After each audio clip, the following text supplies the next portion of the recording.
Yes, student, class 12 MP board account chapter 6 और आज पहली क्लास इसकी चैप्टर 6 की पार्ट 1 चैप्टर है dissolution of a partnership firm, right. पूरा आज यदि हम इसको कंटिन्यू 1.5 घंटे की क्लास कर ले तो ये चैप्टर आज ही खत्म हो सकता है। इसमें कुछ नहीं है, रियल में बताऊं तो कुछ भी नहीं है इसमें, बहुत सिंपल है, ठीक है। पर पहले हम इसके नाम को समझते हैं। Dissolution, right. डिसोल्यूशन मतलब खत्म कर देना, ठीक है। अब आपको याद होगा चैप्टर 4 और चैप्टर 3 जब हमने पढ़ा तो मैंने चैप्टर 3 में डिटेल में बात बताई थी कि जब भी रेशोस चेंज हो जाते हैं तो पार्टनरशिप का डिसोल्यूशन हो जाता है। एक्चुअल में हमने उसको बोला था रिकंस्टिट्यूशन ऑफ पार्टनरशिप। मतलब पहली वाली पार्टनरशिप खत्म होती है और एक नई पार्टनरशिप अस्तित्व में आती है, एग्जिस्ट करती है, राइट। तो हमने जो चैप्टर 4 पढ़ा admission of a partner, chapter 3 पढ़ा जहां पर प्रॉफिट शेयरिंग रेशो को वो चेंज कर लेते थे, और चैप्टर 5 पढ़ा रिटायरमेंट एंड डेथ। इन सब में रिकंस्टिट्यूशन हो रहा था, मतलब एक पार्टनरशिप खत्म हो रही थी और तुरंत दूसरी पार्टनरशिप बन जाती थी, क्योंकि रेशो चेंज होते थे। पुराने रेशो जैसे ही नए हो गए मतलब पुराना खत्म नया चालू, ठीक। अब यहां पर भी कुछ ऐसा ही लिखा हुआ है। डिसोल्यूशन का मैंने बताया कि पार्टनरशिप का खत्म होना, राइट। तो डिसोल्यूशन का मतलब होता है खत्म होना, ठीक। उन चैप्टर और इस चैप्टर में क्या कोई डिफरेंस है, पहला क्वेश्चन। और है तो क्या, और नहीं तो फिर कोई दिक्कत ही नहीं, राइट। दिमाग से सोचो जरा। तो यहां पर और उन 3 चैप्टर में 3, 4 और 5 में बहुत बड़ा अंतर है। अभी तक जो आपने पढ़ा वो बस वो 3 चैप्टर तक था। अब यहाँ पर हम नई चीजें सीखेंगे क्योंकि डिफरेंस बहुत ज्यादा है। बच्चा सोचता है सर दोनों में तो डिसोल्यूशन हो रहा है, उसमें भी ओल्ड पार्टनरशिप डिसॉल्व होती थी मतलब खत्म होती थी और नई पार्टनरशिप बनती थी। यहाँ पर भी तो आप बोल रहे हो डिसोल्यूशन ऑफ पार्टनरशिप, राइट। हाँ या ना? यहाँ पर फर्म भी है। अब इसमें इसका मतलब समझना, यहां पर पूरा का पूरा बिजनेस बंद हो रहा है, ठपाक। समझ में आ रही बात? बिजनेस चल रहा था, पार्टनर्स के बीच में अनबन हो गई और उन्होंने पूरा बिजनेस बंद कर दिया, बोले आप बिजनेस नहीं करना, बंद करो दुकान। तो यहां पर पार्टनरशिप भी खत्म हो रही है, भी पर ध्यान देना, पार्टनरशिप भी खत्म हो रही है और पूरा बिजनेस भी खत्म हो रहा है। समझ में आ रही बात? यहां अब नई पार्टनरशिप नहीं बनेगी, पूरा बिजनेस खत्म हो रहा है। हमें एक चालू बिजनेस को, चालू मतलब चलता हुआ बिजनेस, रनिंग बिजनेस को क्या करना है, बंद करना है साहब, ठीक है। तो क्या हुआ, चेतन भगत और गोपाल, नहीं उनका बिजनेस अपन नहीं बंद करते, किसी दूसरे का बिजनेस बंद करेंगे, क्योंकि चेतन भगत गोपाल हमारे कंपनी, इसके बाद वाला जो चैप्टर चालू होगा ना कंपनीज अकाउंट, उसमें भी तो आएगा, है ना। चलो यहाँ पर एक सिंपल सा क्या लेते हैं, प्रतीक, जोशी और खुशी 3 फ्रेंड है ना, प्रतीक, जोशी और खुशी, ठीक है। इसकी वाइफ मुझे मारेगी, बोले ये कौन है। चलो सुनो, प्रतीक, जोशी और खुशी 3 पार्टनर है, ठीक। तीनों पार्टनर का बीच में क्या हुआ, कुछ अनबन हो गई, लड़ाई हो गई, ठीक। बहुत से रीजन है जिस वजह से ये अपने बिजनेस को क्या कर रहे हैं, बंद करना चाह रहे हैं। और बिजनेस का बंद करने का मतलब क्या हुआ, सारी असेट, बिजनेस में क्या होता है, 2 चीज होती है, असेट और लायबिलिटी, असेट और लायबिलिटी। तो सारी असेट को बेच दो, जो पैसा आए उससे लायबिलिटी का पेमेंट करो, और बच जाए तो घर ले जाओ, राइट। समझ में आ रही बात? भाई लॉस होने के कारण बिजनेस बंद हो गया, इनमें लड़ाई हो गई इसलिए बंद हो गया, या ये जो बिजनेस करते थे वो बिजनेस सडनली इनलीगल हो गया। कैसे? इनका दारू का ठेका था, दारू समझते हो ना, बिहार में, और गवर्नमेंट आई नहीं, उन्होंने वहां पर दारू मतलब लीकर को इनलीगल कर दिया कि बोले अब दारू नहीं बिकेगी। इनका धंधा क्या हो गया, इनलीगल हो गया सडनली, इसलिए इनको बंद करना पड़ेगा, हाँ या ना? तो ऐसे बहुत से रीजन हो सकते हैं जिस वजह से बिजनेस को बंद करना पड़े। या ऐसा था कि इन लोगों ने सोच के रखा था कि भैया ये 5 प्रोजेक्ट हम करेंगे साथ में, बड़े बड़े प्रोजेक्ट हाईवे बनाने के। अब हाईवे बनाने के प्रोजेक्ट 10 साल 15 साल ऐसा 10 साल जा सकते हैं, राइट? कंस्ट्रक्शन का बिजनेस था, ये भी इंजीनियर, ये बिजनेसमैन, ये भी इंजीनियर, तो इन्होंने तीनों ने मिलके एक बड़ी फर्म खोली और इन्होंने हाईवे बनाने का कॉन्ट्रैक्ट लिया। अब ये 10 साल तक चलता है, तो इन्होंने ये तय कर रखा था कि ये ऐसे 10 अलग अलग इन्होंने मतलब 5 कॉन्ट्रैक्ट ले रखे थे कि ये 5 कॉन्ट्रैक्ट कंप्लीट करेंगे, 5 जगह के अलग अलग कॉन्ट्रैक्ट कंप्लीट करेंगे। 10 साल में जैसे ये कंप्लीट हो जाएंगे उस वक्त हम बिजनेस को, हमारी पार्टनरशिप को खत्म कर देंगे। बात समझ में आ रही है? तो कई रीजन हो सकते हैं। कितने रीजन हो सकते हैं? आपकी बुक में फुर्सत में बैठ के उन्होंने बढ़िया सा लिखा है, ठीक है? थ्योरी को थोड़ा सा पढ़ोगे तो समझ में अब आ जाएगा, ठीक है? मैं बता भी दूंगा कहां लिखा हुआ है रीजंस। देखो ये देखो पेज नंबर, हम लोग कौन सी बुक में से पढ़ रहे हैं बेटा? शिवलाल अग्रवाल, ऐसा है ना, अग्रवाल ही है ना? हाँ, Shivlal Agarwal and company, right?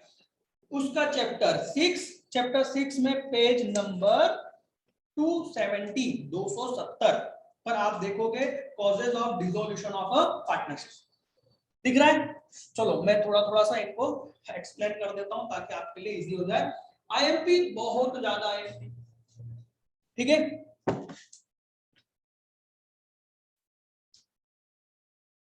अब थोड़ा सा काम की बात सुन लो। जो ईयर हमारा कौन सा है? 21-22, 21-22 के लिए हम लोग देख रहे हैं, राइट? हमारा एजुकेशन ईयर, राइट? 2022 में आपकी जो मार्च में एग्जाम होगी उसके लिए।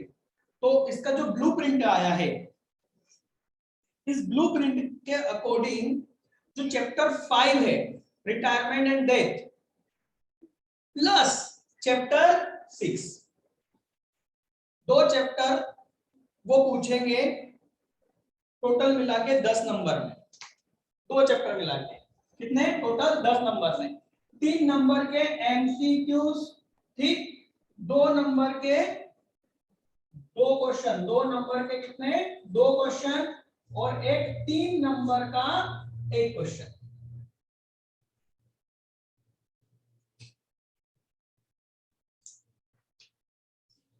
ठीक? अब इसमें 2 चैप्टर कवर हो रहे हैं, चैप्टर 5 जो हम पढ़ चुके हैं और चैप्टर 6, और इसी के साथ में जो रिड्यूस किया गया है ना, उसमें इन्होंने इस चैप्टर के लिए चैप्टर 5 लिखा है इन्होंने केवल, और उस चैप्टर का नाम भी नहीं लिखा है ना, ठीक है? चैप्टर का नाम भी नहीं बताया कि चैप्टर 5 कौन सा चैप्टर, ठीक? और उसका लिखा है कि 5.4 लेखांकन व्यवहार नहीं है, रिड्यूस। अब ये कौन सा चैप्टर 5 है ना, और उसका क्या हटाया है, भगवान वो हटाने वाला ही जाने, मुझे तो नहीं समझ में आया। क्लियर बोल दो। तो क्या करें सर? चिंता मत करो, डिसोल्यूशन ऑफ पार्टनरशिप में पूरा पढ़ूंगा जो बुक है, ठीक है? क्योंकि बहुत इजी चैप्टर है, ठीक? इसके सारे लॉजिक मैं आपको बता दूंगा 1 या 2 3 क्लास में, ठीक है? अब आपके ऊपर है कितनी प्रैक्टिस करके जाना है, ओके? तो मैं आईएमपी इस पर नहीं बता पाऊंगा क्योंकि इसमें बताना बहुत मुश्किल है, समझ में नहीं आ रहा है इन्होंने क्या हटाया है। और देखो ना, 2 चैप्टर में उन्होंने मैक्सिमम 1 क्वेश्चन दिया है 3 नंबर का, तो वो उसमें से पूछे या इसमें से पूछे समझ में नहीं आता, ठीक है? तो थ्योरी समझो, है ना। कुछ चैप्टर की भी थ्योरी मैंने क्लियर कर दी है, लॉजिक सारे क्लियर कर दिए, इसकी भी थ्योरी क्लियर कर देता हूं, और क्वेश्चंस के इसके जो कॉन्सेप्ट है वो सभी में एक या दो क्लास में या 3 क्लास में कंप्लीट कर दूंगा। फिर नंबर ऑफ क्वेश्चन आप कितने कर सकते हो, आपको कितने डाउट आते हैं आप मुझसे पूछना, मैं बता दूंगा, ठीक है। चलिए, तो ये causes of dissolution of partnership IMP है थ्योरी में ये क्वेश्चन। देखो पहला क्या है, if the partnership was form for a specific period, जो मैंने अभी लास्ट में एग्जांपल दिया था कि 10 सालों के लिए हमने क्या करा है, पार्टनरशिप करी, तो 10 साल बाद ये क्या हो जाएगी, डिसोल्यूशन, मतलब पूरा बिजनेस बंद। सेकेंड है, if the business was step, क्या लिखा है, establish for a specific venture. अब वेंचर क्या होता है साहब, देखो बीकॉम फर्स्ट ईयर में अकाउंट में ये वेंचर एक पूरा चैप्टर है। लिमिटेड टाइम के लिए पार्टनरशिप अभी मैंने बताई कि एक फिक्स पर टाइम, बट एक स्पेशल प्रोजेक्ट के लिए, केवल एक प्रोजेक्ट के लिए आपने पार्टनरशिप करी, वो बड़ा सा हाईवे, एक ही प्रोजेक्ट लिया 3000 करोड़ का, 5 साल में खत्म करना है, इस प्रोजेक्ट के लिए इन्होंने तीनों ने आपस में पार्टनरशिप करी, ये वेंचर कहलाएगा। समझ में आ गई। और स्पेसिफिक टाइम के लिए मतलब आपने 10 साल या 20 साल तक हमको पार्टनरशिप करनी है, ये आपने फिक्स कर लिया, ये स्पेशल टाइमिंग के लिए। समझ में आया। इन case of death of partner, याद करो इसी के पहले वाली जो क्लास थी चैप्टर 5 पार्ट 6, मैंने उसमें एक एग्जांपल दिया था डेथ का, कि हमारा रेस्टोरेंट है और हमारे यहाँ जो सबसे फेमस है वो जो समोसा बनाते हैं वो रामू हलवाई है। अब रामू हलवाई ही निपट गए तो हमारा कोई आने को तैयार नहीं है, बोले रामू हलवाई तो गया है, क्या मतलब यहाँ पर, मतलब एक ऐसा पार्टनर जो कि उस बिजनेस का की मेंबर था वो गया, तो हमने बोला चलो भाई, है ना, अपना सामान अब दो नहीं है ना, बेचो बाचो और खत्म करो, है ना। In case of partner being declare as a insolvent,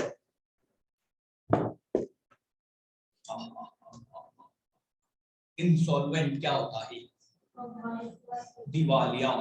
दिवालिया मतलब ऐसा व्यक्ति जिसकी असेट कम है और लायबिलिटी ज्यादा है, मतलब वो अपनी पूरी असेट भी बेच दे तो अपनी पूरी लायबिलिटी का पेमेंट नहीं कर सकता, ऐसा व्यक्ति तो गवर्नमेंट, मतलब सॉरी गवर्नमेंट नहीं, कोर्ट डिक्लेयर कर देती भैया तू इंसॉल्वेंट है। मतलब इसका क्या होता है, इसका मतलब ये होता है कि आज एक नॉर्मल व्यक्ति जो सॉल्वेंट है वो किसी से भी कोई भी कॉन्ट्रैक्ट कर सकता है, डील कर सकता है कि हाँ मैं तुमको इतने का माल बेचूंगा, तुम ये रेट देना, ये कॉन्ट्रैक्ट है, तो कोई भी कॉन्ट्रैक्ट कर सकता है, कौन, सॉल्वेंट।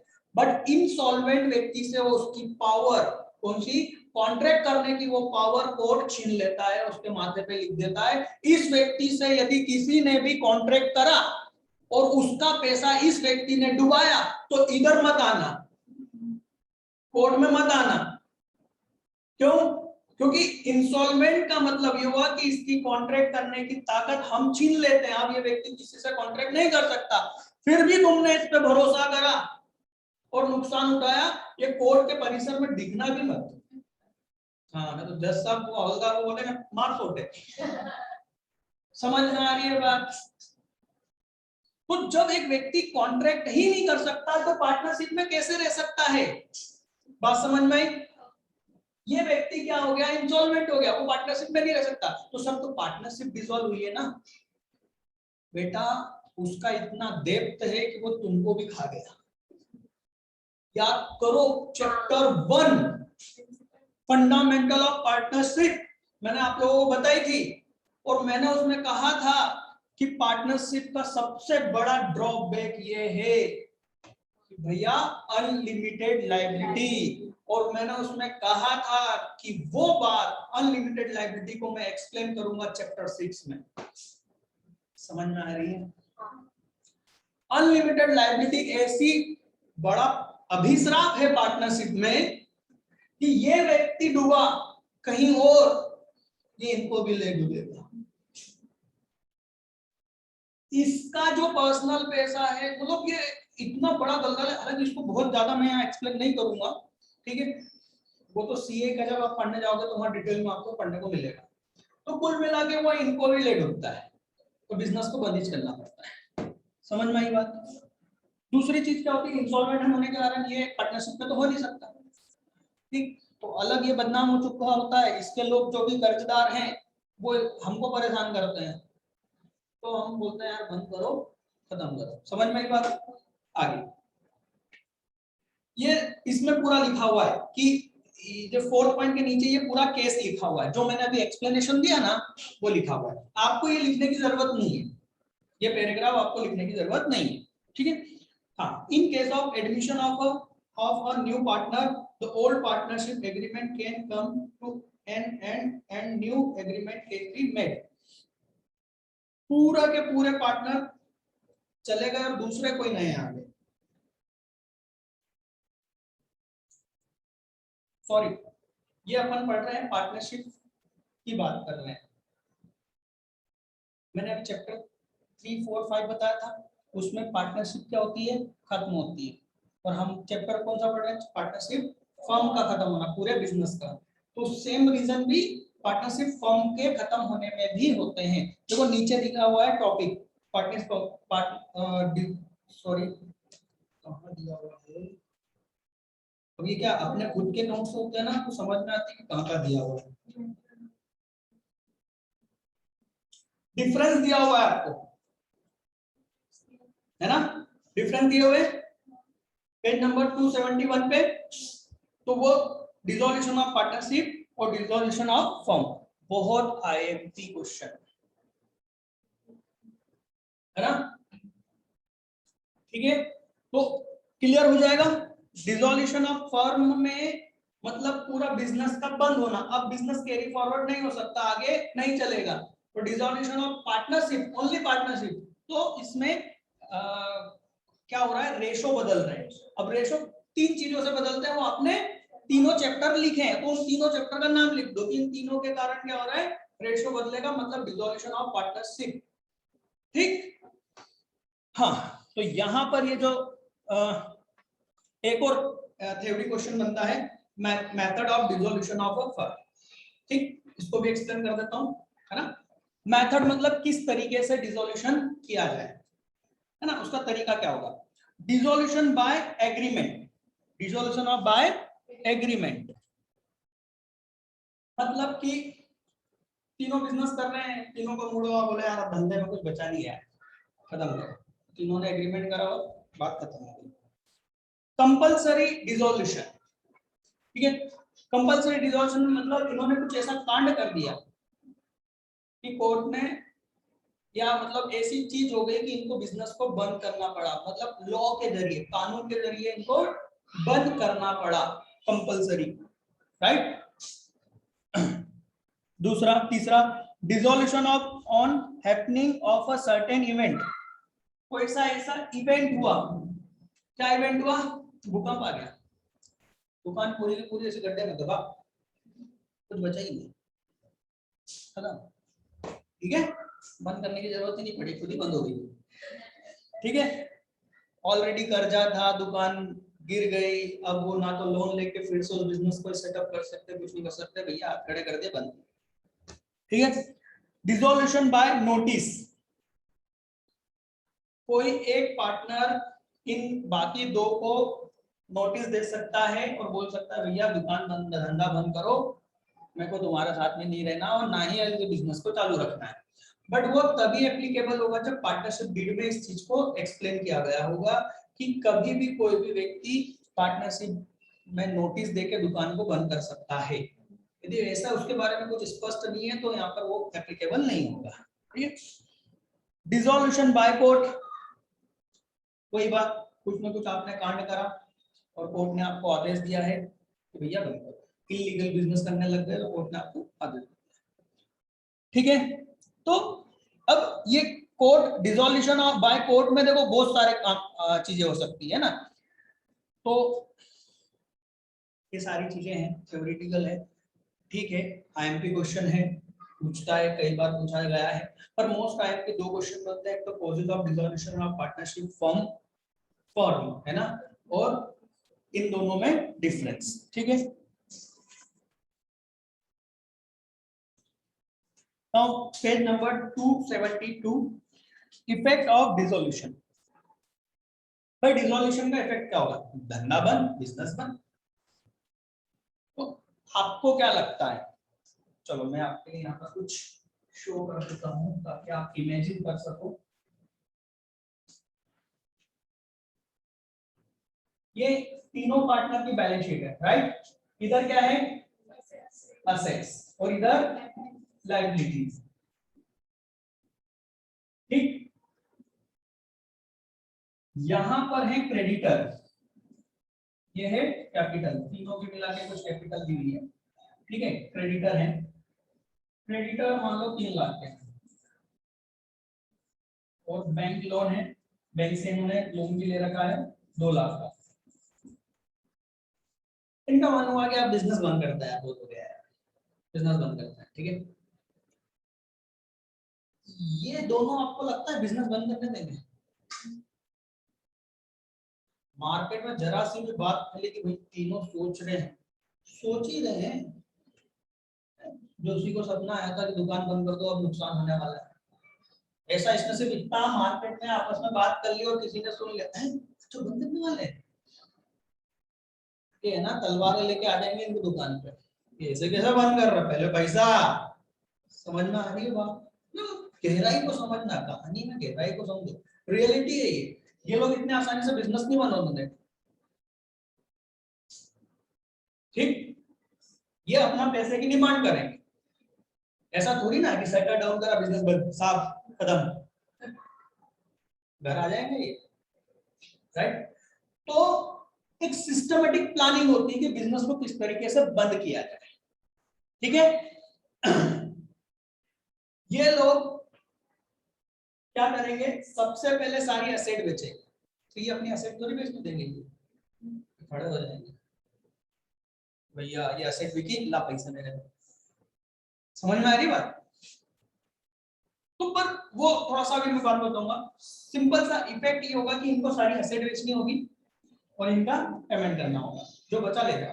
ठीक, पर ये इतने आसानी से नहीं होगा, ये इतनी आसानी से करने नहीं देंगे, इनको डर लगेगा कि तुमने एसेट बेची और हमको पैसे नहीं दोगे, अब क्या करेंगे, राइट? तो ये लोग इनके बीच में, मतलब ये और ये, इनके बीच में एक इंडिविजुअल इंडिपेंडेंट व्यक्ति को अपॉइंट करेंगे, जो अक्सर वकील टाइप के लोग होते हैं, वकील लोग होते हैं, है ना? इनको अपॉइंट किया जाएगा और वो क्या करेगा? इन सारी असेट्स को बेचता है, मतलब उसको विश्वास होता है ना, वो कोर्ट की तरफ से आता है, ये लोग क्या केस ठोक देते हैं, मान लो इन्होंने केस ठोक दिया कि ये दुकान बंद कर रहे हैं, इनकी इनकी दुकान पे ताला लगाओ, इनका जितना भी असेट है उसको कब्जा कर लो, कोर्ट बोलती है ओके ओके ओके। समझ में बात? तो कोर्ट एक एक बीच में एक ऐसा व्यक्ति जो इन दोनों के बीच में इंडिपेंडेंट रूप से काम करता है, तो वो क्या करता है? सारी असेट्स को बेचता है और फिर जो पैसा आता है वो इन लायबिलिटीज में बांट देता है और बचा हुआ इनको दे देता है। ठीक है, एक सिस्टम डेवलप हो गया। ठीक, अब दो चीजें, हम उसको, वो जो इंडिपेंडेंट आदमी है, ये दिख रहा है, दिख रहा है, इसको हम बोलेंगे वसूली भाई। कौन से? वसूली भाई का मतलब क्या हुआ? वसूल करने वाला, राइट? तो ये वसूली भाई क्या करेंगे? सारी एसेट बेचेंगे और लायबिलिटी को पेमेंट करेंगे और बाकी बचा इनको दे देंगे। क्या ये फ्री में करेंगे? इनको भी पैसा चाहिए, तो इनको जो इनकी फीस दी जाएगी उसको हम डिसोल्यूशन एक्सपेंसेस कहेंगे। क्या कहेंगे? Dissolution expenses. ठीक, ये ध्यान रखना। अब यहां पर असेट क्या क्या है जरा देख लेते हैं। बिल्डिंग है, 10 लाख की बिल्डिंग है, ठीक है, और मशीनरी है, इसमें लैंड एंड बिल्डिंग दोनों आ गया है ना। 3 लाख की मशीनरी है, ठीक, स्टॉक है 50,000 रुपए का स्टॉक है, और बैंक में कुछ नहीं है, और कैश में इनके पास में 1,000। अरे धंधा बंद हो गया, मतलब काम ही नहीं हो रहा तभी तो बंद कर रहे हैं, चलते दुकान थोड़ी बंद करें, ठीक है। इधर ये लायबिलिटी बचा कैपिटल, ठीक है। तो क्या किया जाए, अच्छा इसका टोटल कितना हो रहा है, अरे वाह यार 13,51,000, जैसे कोई दान की राशि आती है ना 13,51,000, बिल्कुल वैसा ही है यहाँ पर 13,51,000। तो कैपिटल कितनी हुई 8,51,000। वाह यार दान की राशि के पैसे इकट्ठे हो गए, ये तीनों के मिला के इतने, ठीक है।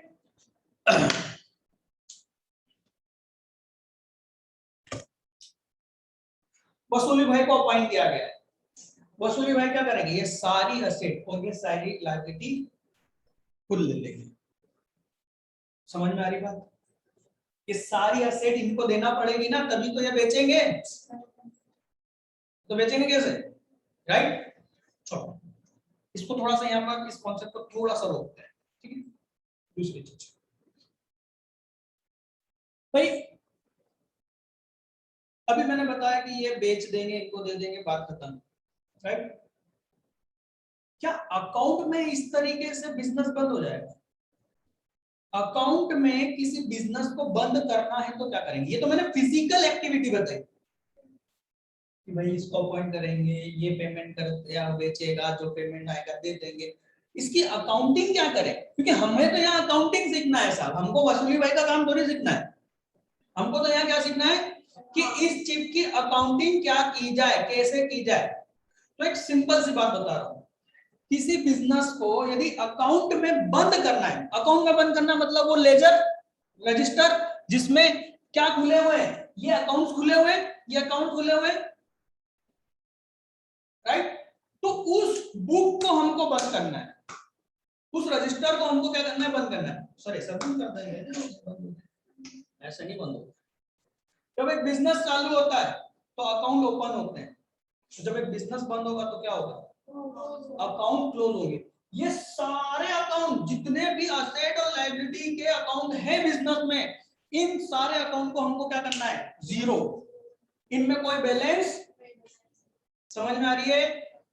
यदि इनमें बैलेंस खत्म, अकाउंट में बिजनेस खत्म, फिर वो फिजिकली क्या हो हमको मतलब नहीं, हमको अकाउंट में इन सारे अकाउंट के बैलेंस को क्या करना है, जीरो, ठीक। आ जाओ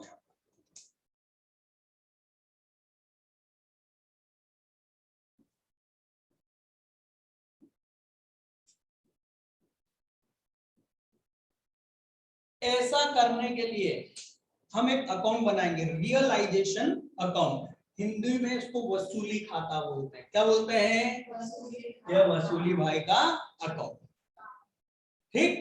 मैंने अभी क्या समझाया था, वाली फिर से स्टोरी पे आ जाओ, मैंने क्या समझाया था कि ये सारी असेट और ये सारी लायबिलिटी हम किसको दे देंगे, वसूली भाई को।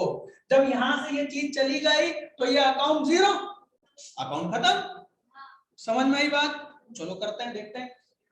ये सारी असेट के डेबिट बैलेंस, हाँ या ना, तो इनको खत्म करना है तो इनको क्या कर देंगे, क्रेडिट, हाँ या ना।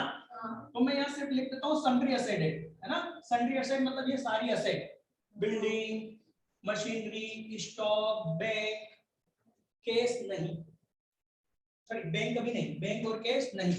क्यों सर, आप क्या कर रहे हो, आप असेट को बेच के कैश में ला रहे हो ना, अब इसको कैसे बेचोगे कैश को यार, कैश को बेच सकते हो, तो कैश को मत वसूली भाई को देते है ना। तो कैश बैंक को छोड़कर जितनी भी असेट है वो किसको दे दोगे, वसूली भाई को दे दोगे। तो वसूली भाई अकाउंट डेबिट, हाँ या ना, दे रहे ना, वसूली भाई अकाउंट डेबिट। याद रखना रियलाइजेशन अकाउंट नॉमिनल अकाउंट होता है, कौन सा, वो गोल्डन रूल पढ़ा है कि नहीं, उसमें ये, इसको हम नॉमिनल अकाउंट बोलते हैं। बेटे प्रॉफिट एंड लॉस अकाउंट ही वसूली भाई अकाउंट है।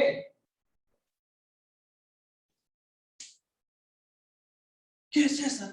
बहुत simple. Profit and loss account में इधर प्रॉफिट प्रॉफिट इनकम इनकम, इधर एक्सपेंस लॉस, आखिरी में प्रॉफिट या लॉस निकलेगा। तो ऑब्वियसली इसको भी तो बेचने से प्रॉफिट या लॉस निकलेगा ना।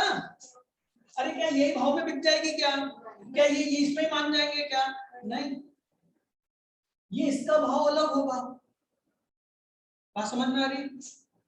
तो ये इनको बेचने से और इनको सेटलमेंट करने से हो सकता है प्रॉफिट हो लॉस हो।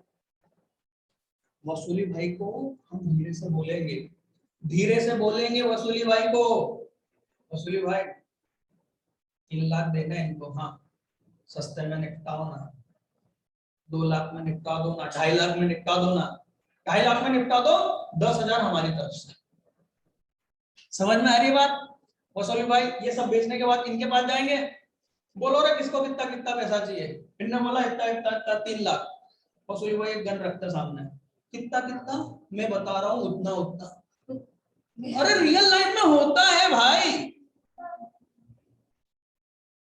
ये लोग है ना नो ऑब्जेक्शन सर्टिफिकेट साइन करके देते हैं कोर्ट में कि हमको हमारा पैसा मिल गया है, और वो कौन साइन करवाता है कि हम इतने पैसे में संतुष्ट हैं साहब। है ना? समझ में आ रही बात? तो यहां से क्या होगा, कुछ ना कुछ प्रॉफिट लॉस होगा। तो ये रियलाइजेशन एक्चुअल में प्रॉफिट लॉस ही है, आखिरी में बचा हुआ इन असेट को, लायबिलिटी को निपटारा करने से जो प्रॉफिट या लॉस बनेगा। तो रियलाइजेशन अकाउंट समझ में आया है ना, वसूली खाता। ठीक है, तो सारी एसेट हम इनको ट्रांसफर करेंगे, realisation account debit to sundry assets. तो ये यहाँ पर टोटल अमाउंट कितना हो जाएगा, 13,51,000। ठीक, नहीं 13,50,000, 13,50,000 क्योंकि कैश को छोड़ देंगे। और यहाँ पर भी डिफरेंस अलग अलग लिखना है ना, मैंने सिर्फ सन्ड्री एसेट लिखा है, तुमको पूरा लिखना है, बिल्डिंग ये वो सब। ठीक, तो इसका इम्पैक्ट क्या होगा, इसका इम्पैक्ट होगा वो सारे अकाउंट क्रेडिट हो जाएंगे, मतलब उनका सारा बैलेंस खत्म, और ये सब इधर आ जाएंगे, टू बिल्डिंग है ना, टू मशीनरी, टू स्टॉक। ठीक, अपने अपने अमाउंट पर 10 लाख, 3 लाख और 50,000। ठीक है, फिर ये लायबिलिटी भी किसको दे देंगे, रियलाइजेशन अकाउंट को, मतलब वसूली भाई को दे देंगे कि ये तुम ले जाओ। तो ये सब क्रेडिट बैलेंस है, लायबिलिटी क्रेडिट बैलेंस, इनको खत्म करेंगे तो ये होंगे डेबिट और रियलाइजेशन। समझ में आया?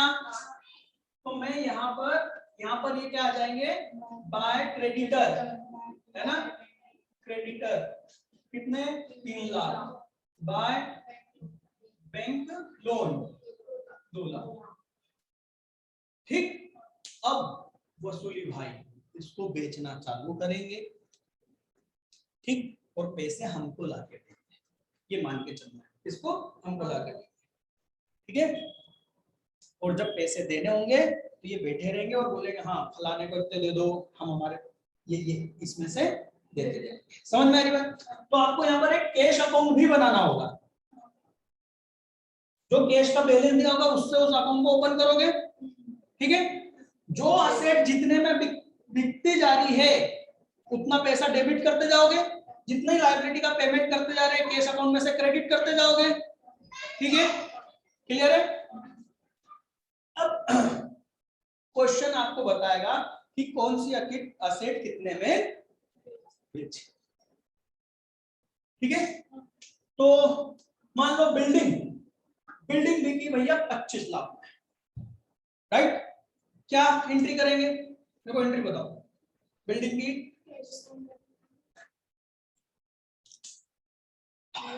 मैंने क्या कहा, बिल्डिंग 25 लाख में बिकी है, बताओ इसकी एंट्री क्या होगी। सुनो बेटा, इसकी एंट्री है ना, कैश अकाउंट डेबिट या बैंक अकाउंट डेबिट। ठीक है, क्योंकि हमारी बैंक या कैश में पैसा आएगा, राइट? तो मैं यहाँ पर बैंक, चलो कैश ले लेता हूँ, कैश अकाउंट डेबिट कितना आया, 25 लाख।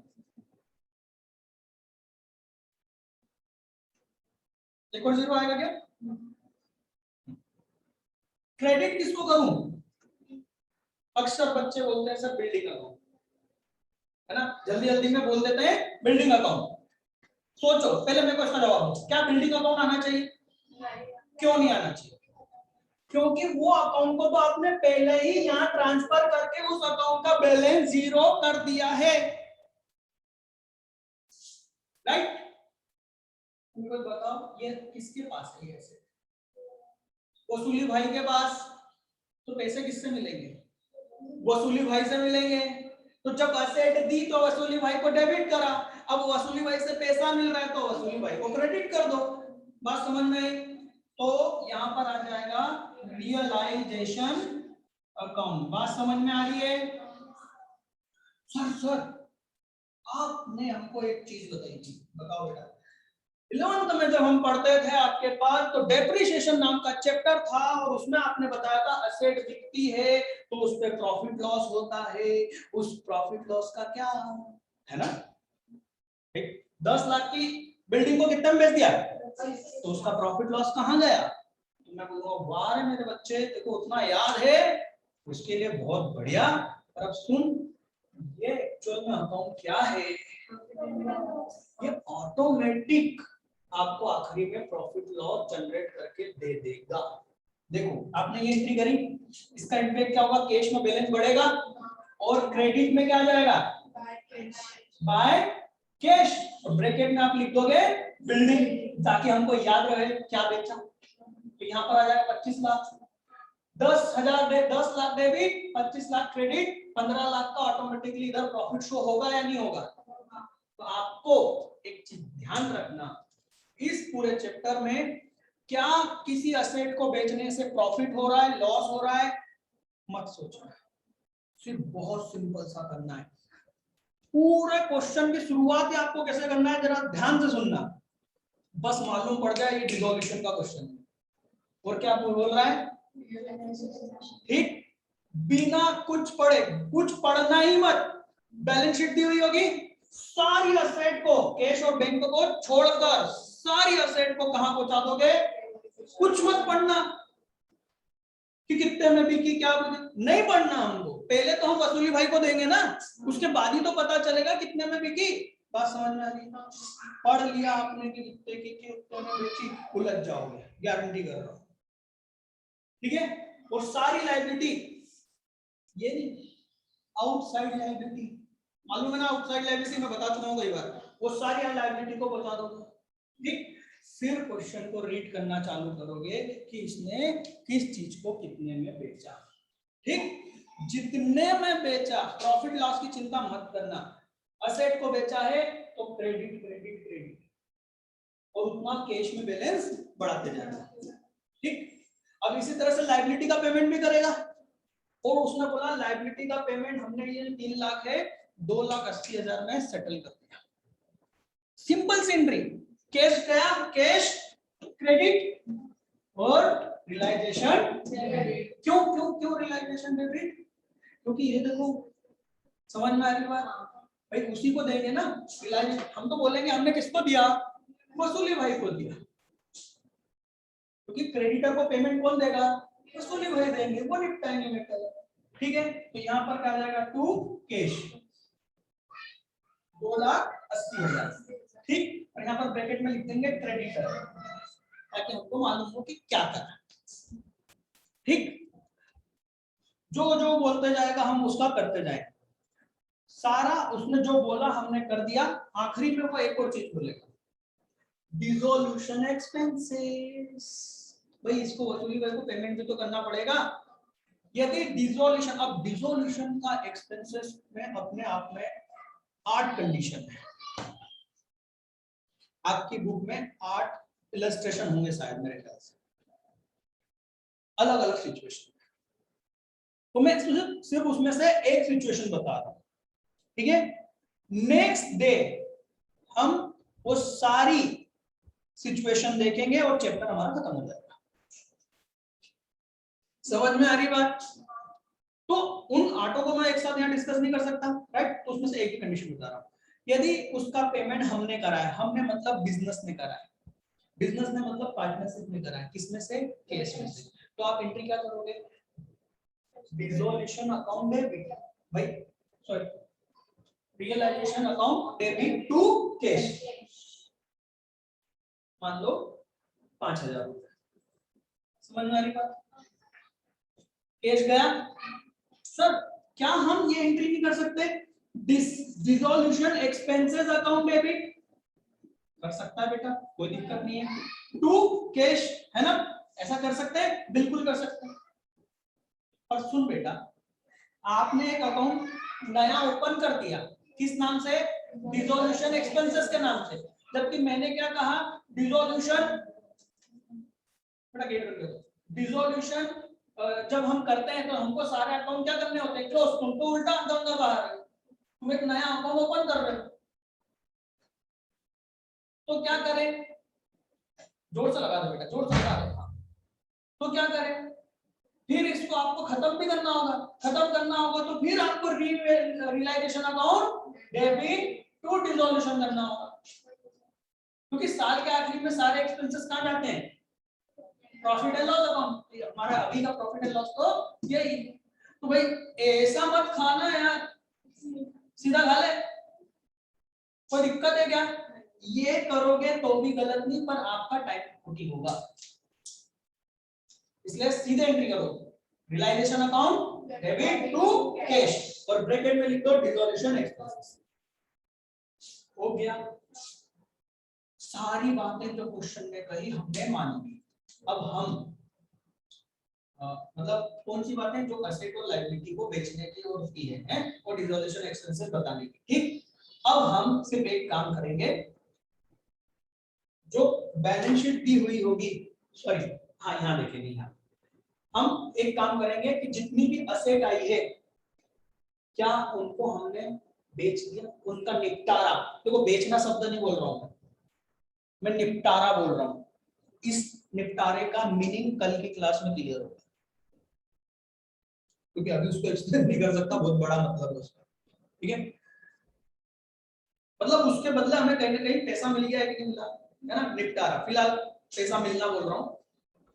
जैसे एसेट आप देखोगे, हाँ से बिल्डिंग, मशीनरी, स्टॉक, स्टॉक हो गया, ठीक, मैच करोगे, क्योंकि जितना आया है उतना यहाँ से निकलना चाहिए, एक तरह से समझ में आई बात। उसी तरह से लायबिलिटी का चेक करोगे कि जितनी लायबिलिटी थी उनका पेमेंट हो गया है कि नहीं हो गया।